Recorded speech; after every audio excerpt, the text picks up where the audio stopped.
नमो अरिहन्ताणम् नमो सिद्धाणम् नमो आयरीयाणम् नमो वज्झायाणम् नमो लोये सौवसावूणम् मोक्षमार्गस्य नेतारम् भेत्तारम् कर्म भूभृताम् ज्ञातारम् विश्वतत्त्वानाम् वंदे तत्गुणलब्धये।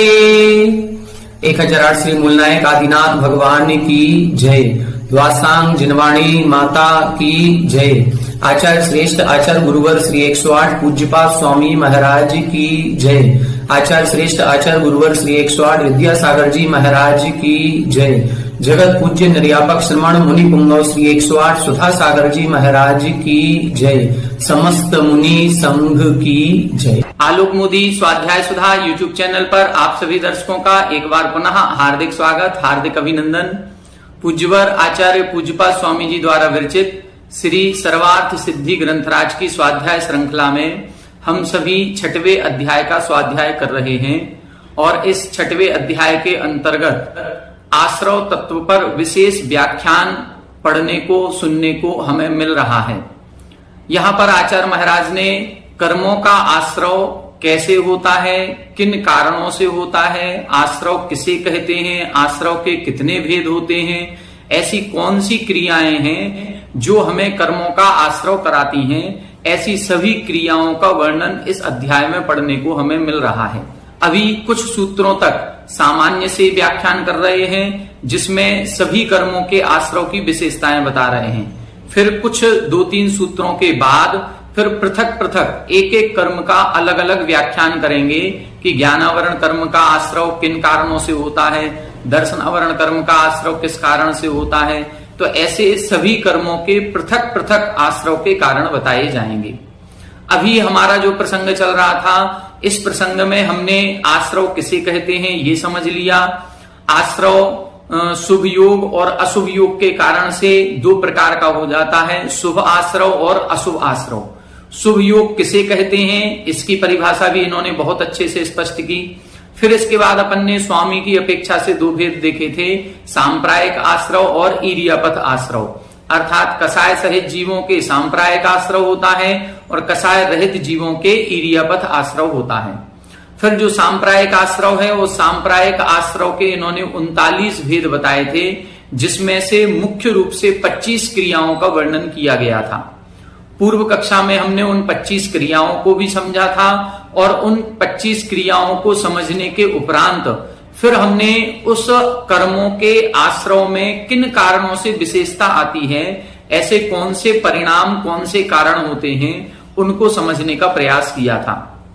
जिसमें इधर इन्होंने बताया था हमारे जो आत्मा के परिणाम होते हैं ये कभी तीव्र होते हैं, कभी मंद होते हैं, कभी हम जान करके प्रवृत्ति करते हैं, कभी हमसे अनजाने में पाप हो जाता है। तो ज्ञात भाव, अज्ञात भाव, तीव्र भाव, मंद भाव, अधिकरण विशेष और वीर्य विशेष से कर्मों के आश्रव में विशेषता पाई जाती है। जैसे दान के प्रसंग में तत्वार सूत्र जी में अपन ने पढ़ा था कि दान देना अलग चीज है, लेकिन उस दान में विशेषता किस कारण से आती है। तब एक सूत्र लिखा गया था, विधि द्रव्य दात्री पात्र विशेषास तद विशेषा, कि दान देना अलग चीज है लेकिन दान के साथ में उस दान देने की विधि क्या है, हम किसको दे रहे हैं, देने वाला कौन है, वो द्रव्य जो दिया जा रहा है वो द्रव्य कैसा है, इन सारी विशेषताओं से उस दान के फल में भी विशेषता आती है।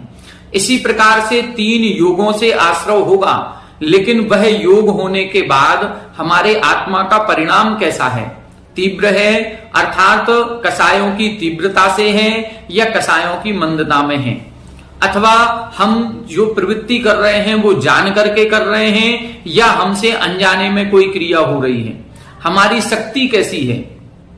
और अधिकरण विशेष, जीवाधिकरण और अजीवाधिकरण, ये 2 भेद अपन ने इसमें पढ़े थे। अब आज की कक्षा में हम ये आश्रव की विशेषताओं को समझने के बाद जो अधिकरण अपन ने 2 पढ़े थे उसमें से जीवाधिकरण पर विशेष चर्चा करेंगे। जीवाधिकरण क्या कहलाता है, जो कर्मों का आश्रव जीव के आधार से होता है। जीव के परिणामों के आधार से होता है। जो हमारे परिणाम बनते हैं, जो हम क्रिया करते हैं, वो क्रिया और परिणामों को जब हम भेद प्रभेद करते हैं तो 108 भेद बन जाते हैं और ये 108 प्रकार से हम कर्मों का आश्रव करते हैं। अजीवाधिकरण क्या है, उसकी चर्चा अपन इस सूत्र को समझने के बाद करेंगे। अभी जीवाधिकरण पर चर्चा करते हैं कि जीव के परिणाम विशेष कितने प्रकार के हैं। तो 108 प्रकार के होते हैं। हम सुबह से शाम तक और शाम से सुबह तक 24 घंटे इन्हीं 108 प्रकार की क्रियाएं करते रहते हैं। अब ये 108 प्रकार की क्रियाएं कौन सी हैं जिनसे कर्मों का आश्रय होता है, इसको अपन सूत्र से समझने का प्रयास करते हैं। आइए देखें पेज नंबर 249, उत्थानिका नंबर 623 और सूत्र नंबर 8। तत्र जीवाधिकरण भेद प्रतिपत्त्यर्थम आह। अब यहां बता रहे हैं कि जो जीवाधिकरण के भेद हैं, अब उन भेदों का कथन करने के लिए अगला सूत्र कह रहे हैं। आद्यम समरंभ समारंभारंभ, आद्यम समरंभ समारंभारंभ, योग कृत कारितानुमत, योग कृत कारितानुमत, कषाय विशेषैस, कषाय विशेषैस, त्रिस त्रिस त्रिस चतुश्चैक्षः, त्रिस त्रिस त्रिस चतुश्चैक्षः। आद्यम समरंभ समारंभारंभ, योग कृत कारितानुमत, कषाय विशेषैस, त्रिस त्रिस त्रिस चतुश्चैक्षः। आद्यम समरंभ समारंभारंभ, योग कृत कारितानुमत, कषाय विशेषैस, त्रिस त्रिस त्रिस चतुश्चैक्षः। यहां बता रहे हैं आद्यम, आद्यम का मतलब पहला, प्रारंभ का। दो प्रकार के भेद अधिकरण के किए थे, जीवाधिकरण और अजीवाधिकरण। तो पहला भेद कौन सा है, जीवाधिकरण। तो जीवाधिकरण कितने प्रकार का है, समरंभ समारंभ आरंभ। फिर क्या लिखा, योग। फिर लिखा है कृत कारित अनुमत। फिर लिखा है कषाय विशेष ही। विशेष शब्द इन सभी में लगाएंगे। ये तीन तीन का जोड़ा है, जैसे समरंभ समारंभ आरंभ विशेष। तो विशेष सभी में लगेगा, समरंभ विशेष, समारंभ विशेष, आरंभ विशेष। फिर योग विशेष, तो मन योग विशेष, वचन योग विशेष, काय योग विशेष। फिर कृत विशेष, कारित विशेष, अनुमत विशेष। फिर कषाय विशेष, अर्थात क्रोध कषाय विशेष, मान कषाय विशेष, माया कषाय विशेष और लोभ कषाय विशेष। तो सभी की विशेषताएं लगेंगी, इसलिए विशेष शब्द सभी में लगाना है। फिर लिखा है त्रि त्रि त्रि चतुः। तो त्रि, अब देखें समरंभ समारंभ आरंभ, ये कितने हो गए, 3। तो इसीलिए लिख दिया त्रि। फिर योग, योग कितने प्रकार का होता है, 3 प्रकार का, मन योग, वचन योग, काय योग। फिर कृत कारित अनुमत, ये भी कितने हो गए, 3। और फिर लिखा है कषाय, तो आगे लिखा चतुः यानी 4। तो फिर जीवाधिकरण के कुल कितने भेद हो गए, 3 और 3 6, 3 9 और 4 13। ऐसे लगाएंगे नहीं, इनको जोड़ना नहीं है। आगे एक शब्द लिखा है च एक सहा। एक सहा शब्द का मतलब होता है ये प्रत्येक के साथ गुणा करना है, इधर जोड़ना नहीं है, मल्टीप्लाई करना है। अभी जो अपन ने सूत्र पढ़ा था, मान लो सांप्रायिक आश्रव का भेद पढ़ाए थे, इंद्रिय कषाया व्रत क्रिया पंच चतुः पंच पंच विंशति संख्या पूर्वस्य भेदः। तो यहां पर संख्या शब्द के साथ चा एक सह शब्द नहीं लिखा था। जब एक सह शब्द नहीं लिखा है तो हमने क्या किया, जोड़ दिया। लेकिन जब एक सह शब्द लिखा है तो यहां पर जोड़ना नहीं है, यहां पर आपस में गुणा करना है।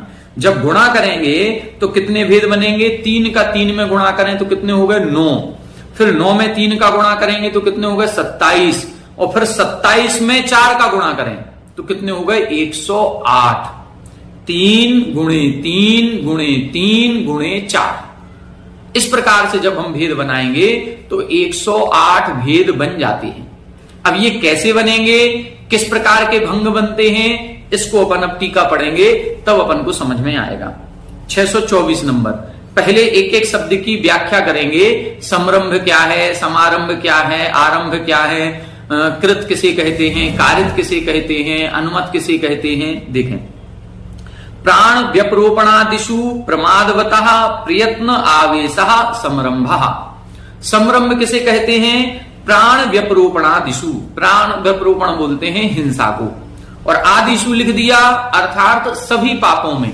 हिंसा, झूठ, चोरी, कुशील और परिग्रह, ऐसे पांचों पाप भी लगेंगे और साथ में अहिंसा आदि पांचों व्रत भी लगेंगे। क्योंकि ये जो 108 क्रियाएं हैं, हमने अभी आश्रव को दो प्रकार से समझा था, शुभ आश्रव और अशुभ आश्रव। तो हमारी जो योग होंगी, जो क्रियाएं होंगी, जो आत्मा के परिणाम होंगे, वो शुभ रूप भी होंगे और अशुभ रूप भी होंगे। तो ये जो कर्मों का आश्रव लगेगा वो शुभ में भी आएगा और अशुभ में भी आएगा। तो यहां इन्होंने मुख्य रूप से अशुभ का वर्णन किया है, प्राण व्यपरोपणादिषु। तो आदि शब्द में हमें हिंसा को भी ग्रहण करना है तो अहिंसा को भी ग्रहण कर लेंगे, झूठ को भी ग्रहण करेंगे तो सत्य को भी ग्रहण करेंगे, 5 पापों को ग्रहण करेंगे तो 5 पुण्य की क्रियाओं को भी ले लेंगे। तो ये जो समरंभ समारंभ आरंभ 108 भेद हैं, ये पुण्य में भी लगेंगे और पाप में भी लगेंगे। क्या लिखा?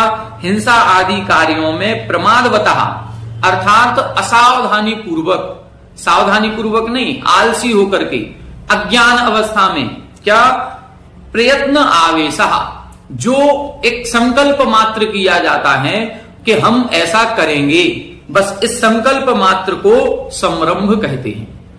संकल्प मात्र जब किया जाता है, जब मन में कुछ विचार करके सोचा जाता है कि कल हम पूजन करने जाएंगे, कल से हम अभिषेक करेंगे, कल से हम सामायिक करना प्रारंभ करेंगे, कल से हम आहार दान देने जाएंगे, या कल हम उस जीव को मारेंगे। तो ये जो शुभ क्रियाएं चाहे अशुभ क्रियाएं, सभी में इस प्रकार से जो मन में एक प्रकार का संकल्प मात्र होता है, उसको हम बोलते हैं समरंभ। फिर लिख रहे हैं साधन समभ्यासी करणम समारंभः। समारंभ किसे कहते हैं? साधन समभ्यासी करणम, जो हमने समरंभ में संकल्प किया था, जो एक विचार किया था, उस विचार को पूर्ण करने के लिए अब जो हम समभ्यासी करणम अर्थात जो उसके साधनों को जोड़ रहे हैं, साधन समभ्यासीकरण मतलब उस क्रिया को पूर्ण करने में हमें किन किन वस्तुओं की आवश्यकता होगी। कल यदि हमें विधान करने जाना है तो हमें क्या क्या चाहिए पड़ेगा? हमको अष्टद्रव्य भी चाहिए पड़ेगी, हमको पूजन की सामग्री है, थाली है, धूप है, फल है, बादाम है, इत्यादि जो भी सामग्री उसमें लगनी है, वो सारी की सारी सामग्री हमें चाहिए पड़ेगी। अब वो सामग्री कहाँ से मिलेगी? वहां जाना, उसको लेकर के आना, ये सारा जो भी सामग्री को एकत्रित करना है, धोती दुपट्टे सूखने डालना, ये सब किस में आ जाएगा? ये समारंभ के अंतर्गत आएगा। अब प्रक्रम आरंभ, प्रक्रम आरंभ, अब उस प्रक्रिया का प्रारंभ हो जाना। हमने जो संकल्प किया था कि कल से हम पूजन अभिषेक करेंगे, तो अब कल से करेंगे, ये जो हमने संकल्प किया ये तो हुआ समरंभ। अब उसके लिए हमने आज रात्रि में ही धोती दुपट्टे सूखने डाल दिए, अपनी द्रव्य की सामग्री लगा करके रख ली, और सुबह उठ करके नहा धो करके अपने मंदिर में पहुंच गए वो सामग्री लेकर के। तो जब तक मंदिर में नहीं पहुंचे, अब जब तक तो चल रहा है क्या? ये समारंभ।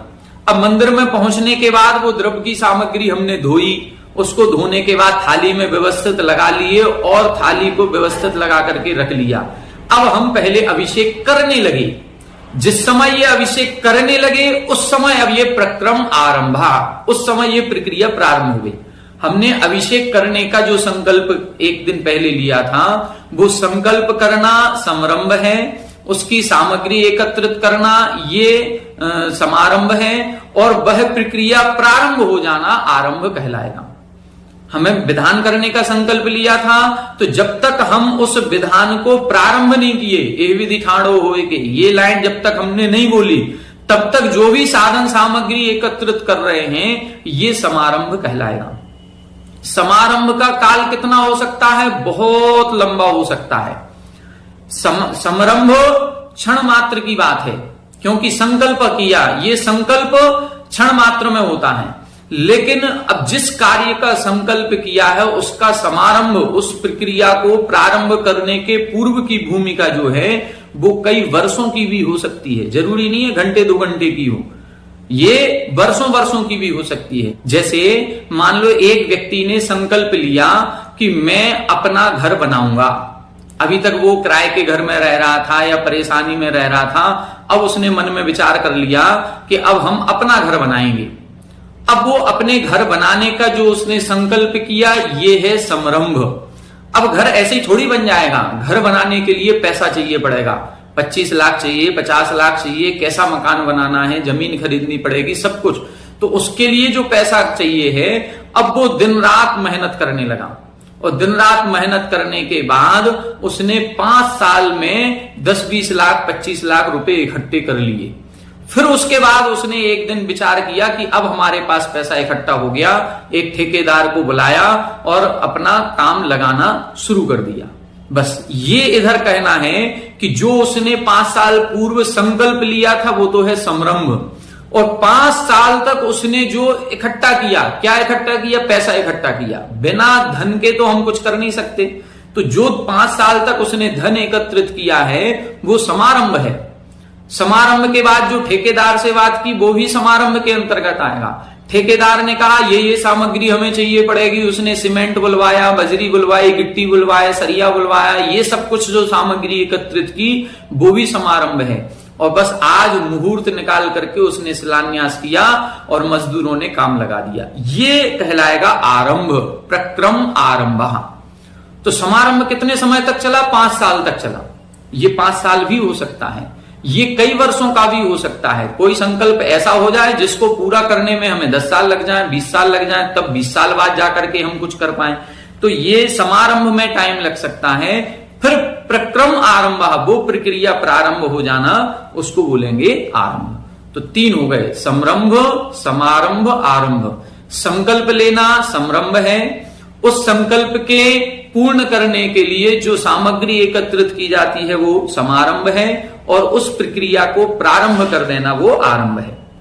योग शब्दों व्याख्यातार्थ, योग शब्द जो है वो व्याख्यातार्थ, अर्थात इसका व्याख्यान हम कर चुके हैं। मन योग, वचन योग, काय योग, इसका व्याख्यान कर दिए।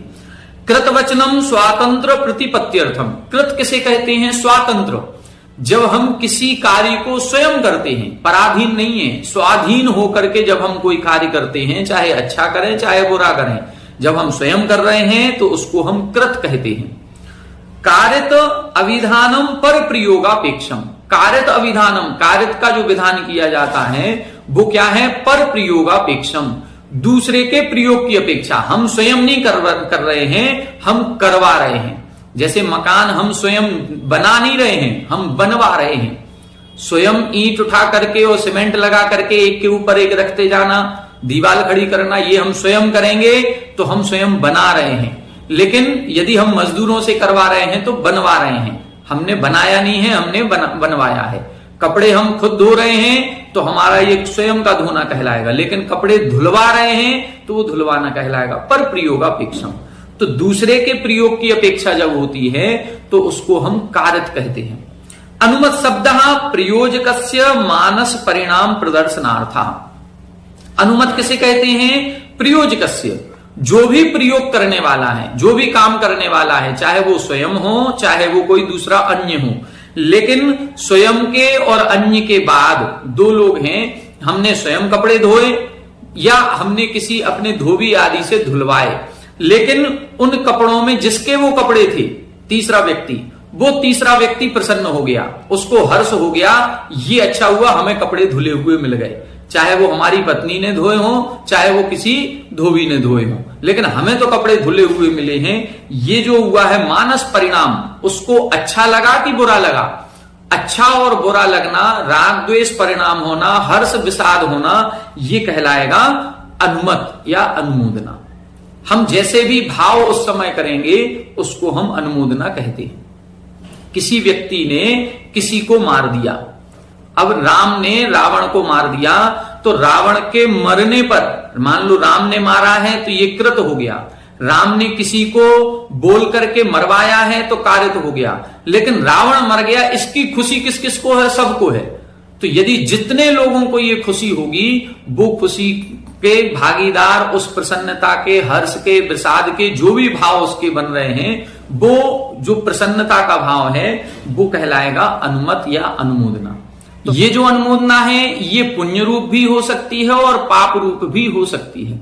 हम जैसा भाव करेंगे, यदि हम पुण्य कार्य की अनुमोदना कर रहे हैं, लोग दान दे रहे हैं और हम ताली बजा करके उनका सम्मान कर रहे हैं, आपने बहुत अच्छी बोली ली, कोई करोड़ों का दान करता है और कोई ताली बजा करके उसका सम्मान करता है, उसको जय जयंत बोलता है, उसके मन में प्रसन्नता का भाव आता है कि हम तो नहीं ले पाए लेकिन आप ले लिए, हमें बहुत प्रसन्नता है, बहुत खुशी की बात है। तो उसने उस पुण्य का बंध यहां अनुमोदना करके कर लिया। लेकिन उसी में यदि हम बुरा कह रहे हैं कि कहां करोड़ों रुपए मंदिर में लगा रहे हैं, यदि ये इतना गलत भाव हमारे मन में आ गया है, तो वो तो दान दे करके उसने तो पुण्य कमा लिया, लेकिन हमने कुछ दिया नहीं, बिना दिए ही केवल विषाद करके, केवल राग द्वेष करके हमने पाप कर्म का अर्जन कर लिया। तो करने वाला कर रहा है, लेकिन हम उस किए हुए कार्य में यदि अच्छा कार्य हो रहा है तो हमें उस अच्छे कार्य में प्रसन्न होना चाहिए। यदि हम प्रसन्न होते हैं तो हमारे प्रसन्नता के कारण से उसमें अनुमोदना कहलाएगी। हम उसको कहें, शाबाशी दें, बहुत अच्छा किया तुमने, बस एक दो जो दो शब्द निकलते हैं ये हमारे पुण्य बंध के कारण बन जाएंगे। इसी तरह से पाप में होता है, पाप क्रियाएं कोई कर रहा है और उस पाप क्रियाओं में हमने हर्ष रूप से यदि उसका समर्थन कर दिया, या हमने काय से वचन से कह दिया कि ये तुमने बहुत अच्छा किया, यदि किसी ने पाप क्रिया की और हमने इस प्रकार के शब्द बोले हैं तो हमने पाप का समर्थन कर दिया, और पाप का समर्थन करने से हमने अनुमोदना का पाप बंध कर लिया। हमने किया कुछ नहीं है, ना दूसरे से कराया है, लेकिन तीसरे ने किया है तो हमने उसको घर पर बैठे बैठे ही पाप कर्म का बंध कर लिया। तो ये अनुमोदना का फल दोनों तरफ से लगता है, कृत का कारित का तो जो है सो है ही, क्योंकि हम कर रहे हैं, करवा रहे हैं, तो हमारे परिणाम वैसे हैं। लेकिन अनुमोदना विशेष रूप से है कि ना हम कर रहे हैं ना हम करवा रहे हैं, लेकिन हम अपने आप में ही खुश हो रहे हैं और या दुखी हो रहे हैं, तो उसका हमें पाप बंध होता ही होता है या पुण्य बंध होता है। पुण्यबंध पाप बंध में भी हमें ये विशेष रूप से जानना चाहिए कि अनुमोदना का फल, जैसे ये कहा जाता है कि कृत, कारित और अनुमोदना, इन तीनों का फल बराबर मिलता है। ये बराबर सबको नहीं मिलता है। अनुमोदना का फल तभी कृत के बराबर मिलेगा जब हम कृत करने में असमर्थ हैं, हम कारित करने में भी असमर्थ हैं, तब हम अनुमोदना यदि कर रहे हैं तो हमें कृत के बराबर पुण्य मिलेगा। लेकिन हम कृत करने में समर्थ हैं या हम कारित भी करवा सकते हैं, फिर भी ना हम कृत कर रहे हैं ना कारित कर रहे हैं, हम खड़े होकर के केवल प्रसन्न हो रहे हैं, तो ये फिर हमें अनुमोदना में अनुमोदना का पुण्य मिलेगा, कृत के बराबर पुण्य नहीं मिलेगा। जो ये बात कही जाती है कृत, कारित, अनुमोदना, तीनों का पुण्य फल बराबर है, तो ये तीनों का बराबर हर जगह नहीं होता है। हमें ये देखना पड़ेगा कि हम क्या समर्थ हैं। जैसे आपने आदि पुराण पढ़ा होगा, और आदि पुराण में राजा शायद वज्रजंग, उन्होंने मुनिराज को आहार दिया, उनकी रानी ने भी आहार दिया, तो उन्होंने तो कृत से किया, लेकिन उसी समय 4 जानवर, नुएला, बाघ और सूकर, ये इत्यादि जो 4 जानवर थे वो उस आहार को देख रहे थे, तो उन्होंने देख करके केवल अनुमोदना की। अब जितने देखने वाले थे और जो देने वाले थे सबको भोग भूमि का बंध हुआ, वो सभी भोग भूमि गए, देने वाला भी भोग भूमि गया और उसकी अनुमोदना करने वाला भी भोग भूमि गया। तो अनुमोदना का जो कर्म था वह भी कृत के बराबर हो गया। क्यों हो गया? वो इसलिए हो गया क्योंकि वो जानवर आहार दे नहीं सकते थे, वो असमर्थ थे। असमर्थ थे इसलिए उस अनुमोदना का फल भी कृत के बराबर उनको मिल गया। लेकिन यदि मान लो वो 2 जो राजा रानी आहार दे रहे थे, उसी समय उनके साथ में और जो परिजन थे, उन परिजनों में से जो आहार दे सकते थे फिर भी दूर से हाथ जोड़ करके खड़े हुए हैं, अब उनको कृत के बराबर पुण्य नहीं मिलेगा, उनको अनुमोदना का ही पुण्य मिलेगा।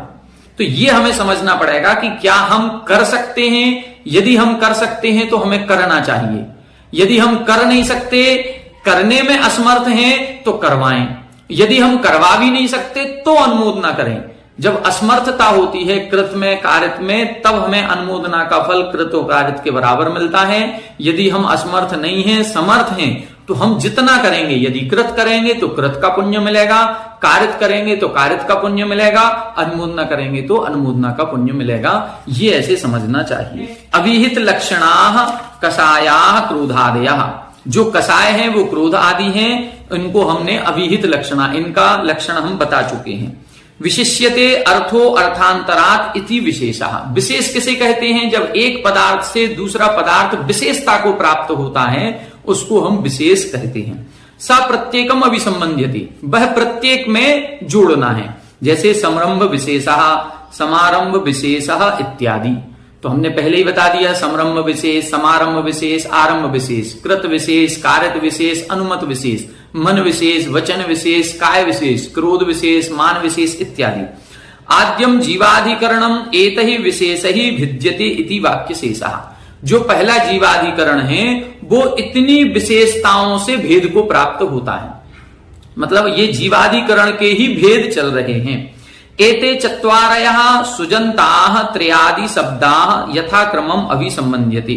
ये जो चार आदि शब्द दिए हैं, चार शब्द कौन कौन से हैं? कृतकार्य अनुमोदना के, समरंभ समारंभ आरंभ के और क्रोध आदि के। ये जो चार शब्द हैं इनको त्रि चतु, इन चार संख्या शब्दों के साथ जोड़ना है। तो ये शब्द कौन से थे? सुजंत प्रत्यय वाले हैं, इनको क्रम से लगाना है। जैसे समरंभ समारंभ आरंभाः त्रयः, समरंभ समारंभ आरंभ कितने हो गए? 3। योगाः त्रयः, योग कितने हो गए? 3। कृत कार्यत अनुमताः त्रयः, कृत कार्यत और अनुमोदना भी कितने हो गए? 3। कसायाः चत्वारः इति, और कसाय कितनी हो गई? 4। इस प्रकार से क्रम से लगा लिया।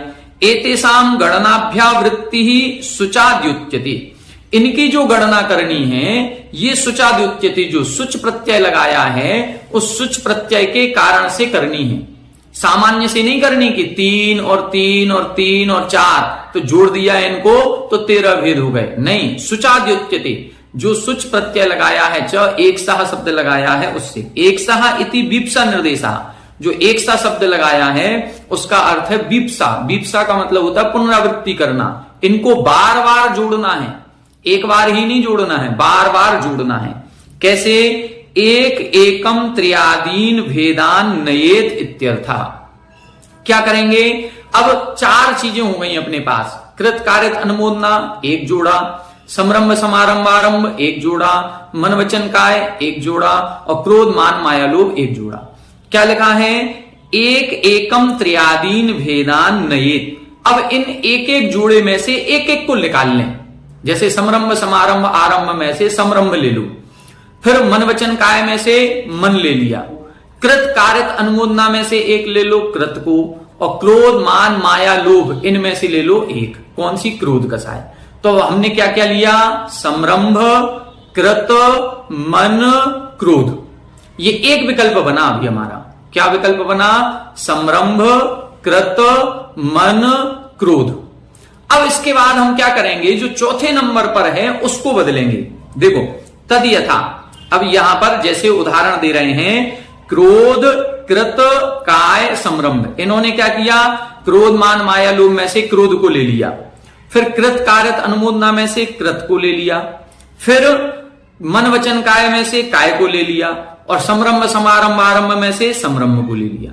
तो एक एक ले लिया, कोई भी विकल्प ले लो उससे कोई फर्क नहीं पड़ता। बस 3 जो विकल्प बनाए हैं, समरंभ समारंभ आरंभ, उसमें से एक लेना है, कृत कार्यत अनुमोदना में से एक, मन वचन काय से एक, और क्रोधादि कसाय में से एक। तो एक एक ग्रहण कर लिया। अब विकल्प क्या बन गया? पहला अपना क्रोध, कृत, काय, समरंभ। अब दूसरा देखें, अब पहले को अपन ने चेंज किया, क्रोध के बाद अब क्या कर दिया? मान। बाकी 3 सेम रहेंगे, 3 को नहीं बदलना है, केवल पहले को बदलेंगे जब तक उसके पूरे भेद नहीं हो जाए। जैसे क्रोध, कृत, काय, समरंभ। अब क्या कर दिया अपन ने? मान, कृत, काय, समरंभ। अब इसमें देखो, कृत वही है, काय भी वही है, समरंभ भी वही है, इन 3 को नहीं बदला, केवल क्रोध की जगह क्या कर दिया? मान। अब मान की जगह क्या कर दें? माया। तो माया, कृत, काय, समरंभ। फिर माया की जगह क्या कर दें? लोभ, कृत, काय, समरंभ। तो ये जो कसाय वाला विकल्प था वो चारों हो गए कि नहीं? क्रोध भी हो गया, मान भी हो गया, माया भी हो गई, लोभ भी हो गया। अब अपन दूसरे भेद पर आएंगे। तो दूसरा भेद क्या था? कृत। तो अब कृत की जगह कारित कर देंगे, फिर से क्रोध से शुरू करेंगे, क्रोध, कारित, काय, समरंभ। देखो, पहले ऊपर क्या लिखा था? क्रोध, कृत, काय, समरंभ। अब क्या लिख रहे हैं? क्रोध, कारित, काय, समरंभ। अब कारित को नहीं बदलना है। अब क्रोध की जगह फिर मान कर दें, मान कारित काय समरम, फिर माया कारित काय समरम, फिर लोभ कारित काय समरम। जब कृत के 4 भेद बनाए अपन ने, कृत काय समरंभ के 4 बने, क्रोध मान माया लोभ, तो कारित काय समरंभ के भी 4 बनेंगे, क्रोध मान माया लोभ। इसी तरह से अनुमोदना के भी 4 बनेंगे। तो क्या बन रहे हैं, क्रोध अनुमत काय समरंभ, मान अनुमत काय समरंभ, माया अनुमत काय समरंभ और लोभ अनुमत काय समरंभ। ये किसके बने, काय समरंभ, क्योंकि काय को अभी नहीं बदला अपन ने और समरंभ को भी अभी नहीं बदला। अभी केवल कसाय बदली थी, फिर उसके बाद कृत कार्यत अनुमोदना को बदला, लेकिन काय को नहीं बदला, समरंभ को नहीं बदला। तो अभी तक जो ये भेद बन गए, कितने भेद बन गए, 12 भेद बन गए। 4 बने थे कृत के, 4 बने कारित के, 4 बने अनुमोदना के, तो ये 12 हो गए। ये 12 किसके बने, काय समरंभ के। ये 12 काय समरंभ के बने, तो ऐसे ही 12 बनेंगे वचन समरंभ के, फिर 12 बनेंगे मन समरंभ के। तो देखो 12 काय समरंभ, 12 वचन समरंभ, 12 मन समरंभ, तो ये कितने हो गए, 36 हो गए। 36 किसके बने, समरंभ के। तो अब 36 बनेंगे समारंभ के और 36 बनेंगे आरंभ के। ऐसे 108 भेद बन जाएंगे। फिर से देख लें, पहले अपन ने चारों को एक एक निकाल लिया, कोई भी एक एक भेद निकाल लें। क्रोध निकाल लिया, कृत कर लिया, काय कर लिया, समरंभ कर लिया। फिर पहले विकल्प को चेंज करना है, क्रोध की जगह मान, मान की जगह माया, माया की जगह लोभ। फिर दूसरे नंबर का बदलें, कृत था तो कृत की जगह कारित कर दिया।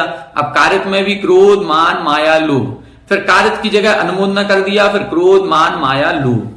तो यहां तक 12 भेद बन गए। क्या लिखा, इति द्वादशधा काय समरंभः, ये 12 प्रकार से काय समरंभ बन गया।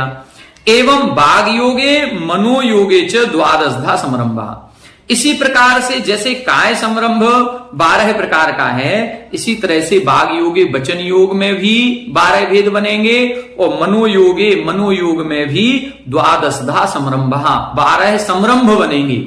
ये 12 प्रकार का समरंभ बना। कौन सा, 12 प्रकार का काय का समरंभ, 12 प्रकार का वचन का समरंभ, 12 प्रकार का मन का समरंभ। तो ये क्या बन गया, ते एते सब पंडिता 63, ये 36 हो गए। ये 36 किसके हो गए, समरंभ के।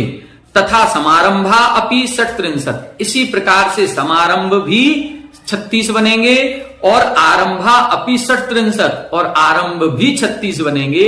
ऐसे हमारे 36 36 36 108 भेद बन जाएंगे। ये 108 भेद हमारे बनते हैं। अब इन 108 भेदों को आप सभी को अपनी एक कॉपी पर बनाना है, डायरी बनाएं, उस डायरी पर 108 भेदों को लिखें। जैसे इन्होंने 12 भेद लिख दिए, आपको पूरे 108 लिखने हैं। ऐसे नहीं करना कि हाँ जिस तरह से ये 12 हो गए, इसी तरह से वचन के, इसी तरह से मन के। ये तो इन्होंने टीका लिखी है, ग्रंथ में लिख रहे हैं, तो इन्होंने 12 बना करके बता दिए। अब हमको कॉपी पर पूरे 108 लिखने हैं। फिर 108 भेद लिखने के बाद फिर किसी भी एक विकल्प पर जाएं, जैसे क्रोध कृत काय समरंभ। अब इन चारों की एक क्रिया बनाओ, ऐसी क्रिया सोचो कि ऐसी कौन सी क्रिया हम करते हैं जिसमें ये चारों भेद बनते हैं। क्रोध मतलब क्रोध का परिणाम आना चाहिए, गुस्से में कुछ बोल रहे हैं या गुस्से में कुछ संकल्प ले रहे हैं। समरंभ लिखा है, समरंभ का मतलब है संकल्प कर रहे हैं, किसी चीज का संकल्प किया जा रहा है कि हम ऐसा करेंगे, लेकिन क्यों, कैसे, क्रोध के कारण से। तो क्रोध समरंभ। स्वयं करेंगे कि करवाएंगे, तो क्या लिखा, कृत। कृत का मतलब है स्वयं करेंगे। और कैसे करेंगे, मन से, वचन से, काय से, काय पूर्वक बोल रहे हैं, हम ऐसा करेंगे, हम कल तुम्हें ऐसा करके दिखाएंगे। कई बार गुस्से में आकर के हम बोलते हैं तुम ही कर सकते हो क्या, ये हम भी करके दिखाएंगे, कल देखना तुम, कल हम आपको ये करके दिखाएंगे। तो ये क्या कर रहे हैं, अभी संकल्प कर रहे हैं, कर नहीं रहे हैं। और काय से, हाथ चलाते हुए, इशारे से, ये काय पूर्वक क्रिया हो रही है। तो काय पूर्वक जब क्रिया हो रही है उसको हम बोलेंगे क्रोध कृत काय समरंभ। जब यही भाव क्रोध के कारण से ना आकर के मान के कारण से आता है तो मान कृत काय समरंभ हो जाएगा। इसी को जब हम मायाचारी से लगाएंगे कि तुम ही पैसा कमा सकते हो क्या, हम भी पैसा कमा सकते हैं, अब कैसे कमाएंगे ये हम करेंगे, अब बेईमानी मन में आ रही है, तो वो माया कसाय के कारण से हो रहा है। तो इस प्रकार से एक एक क्रिया को, एक एक विकल्प को हमें सोचना पड़ेगा कि ये हम मन से कैसे बनेगा, वचन से कैसे बनेगा, काय से कैसे बनेगा। जब ये समरंभ हो रहा है तो समारंभ भी होगा, उसकी साधनों को एकत्रित करेंगे, ये फिर आरंभ भी होगा। तो एक एक क्रिया को हमें विशेष रूप से अब इसको चिंतन का विषय बनाना है। जब भी सामायिक आदि करें, जब भी एकांत में बैठें, तो इन क्रियाओं पर चिंतन करना है। हमारे 24 घंटे में इन्हीं 108 में से कोई ना कोई क्रिया होती रहती है और यही कर्मों के आश्रव के द्वार हैं। इसीलिए हम मंत्र जाप करते हैं, जाप देते हैं, तो 108 बार मंत्रों का जाप करते हैं कि जिस एक भंग से हमको कर्मों का आश्रय हुआ है उसके प्रायश्चित स्वरूप कम से कम एक बार नमोकार मंत्र तो हम पढ़ ही लें। तो इसलिए 108 बार मंत्र जाप किया जाता है, क्योंकि 108 आश्रव के ये द्वार हैं। इनको और कैसे होते हैं, इनको कल अपन बोर्ड के माध्यम से पढ़ने का प्रयास करेंगे, एक बार और समझाएंगे, इनकी क्रियाओं को आपको बताने का प्रयास करेंगे। आज की कक्षा में इतना ही। आप सभी हमारे साथ बने रहें। सभी को जय जिनेन्द्र।